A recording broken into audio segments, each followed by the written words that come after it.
An extract from Studies in Christianity by Borden Parker Bowne, who was born in 1847 and who died in 1910. Bowne was an American Christian philosopher, preacher, and theologian in the Methodist tradition. Religious truth can be expressed only by figures borrowed from the relations of the life that now is. All religious speech, then, is based on metaphor and must be taken not for what it says, but for what it means. The task of religious thought is to find the meaning in the metaphor, and also to find the metaphor which shall best express the meaning. There is a choice in metaphors. The traditional theological doctrine concerning sin and salvation has been largely built on metaphors, taken partly from the rites of the ancient temple service and partly from governmental, legal, and criminal relations.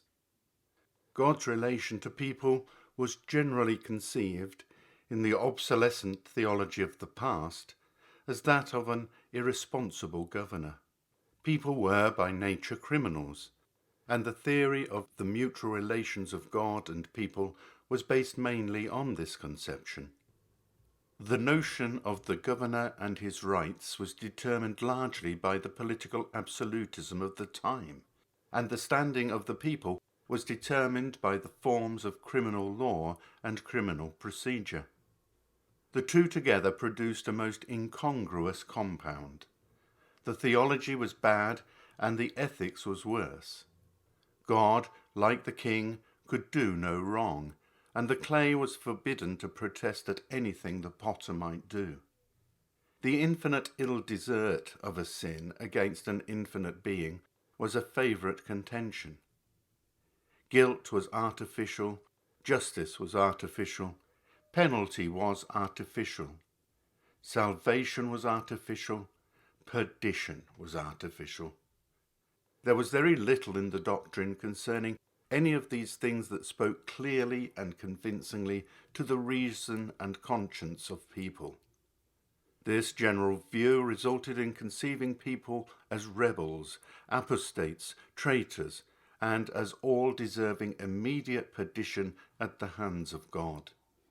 They were, by nature, children of wrath, and, of course, unsaved. A great many texts, interpreted according to the fashion of that time, readily lent themselves to such notions.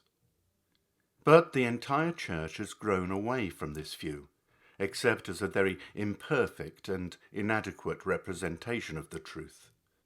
God may be represented as governor, but never with the limitations of a human governor, and still less with the irresponsibility of an oriental ruler. The crude devices of criminal law, also, which are mainly makeshifts for doing as little injustice as possible, are never to be appealed to as models of divine procedure. We are fast displacing the entire conception of God as governor by the conception of God as Father, and the conception of the divine government is giving place to the conception of the divine family. The deepest thought of God is not that of ruler, but of Father, and the deepest thought of people is not that of subjects, but of children.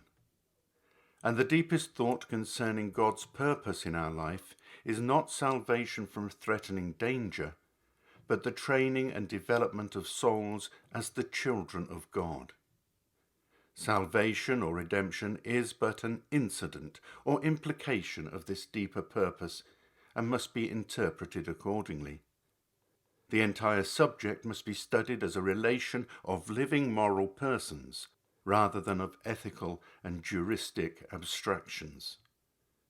This new conception of the fatherhood and the family contains all that was true in the old conception of governor and subject, but it is deeper and more comprehensive, and hence truer than the old. And, insofar as the older view conflicts with this, it must be modified or set aside. It may be retained as a partial view, or as one aspect of the subject, but it must always be interpreted in accordance with the larger view. But, on the other hand, the new conception is not to be viewed as a sentimental one, or as involving a relaxation of the rigour of moral demands.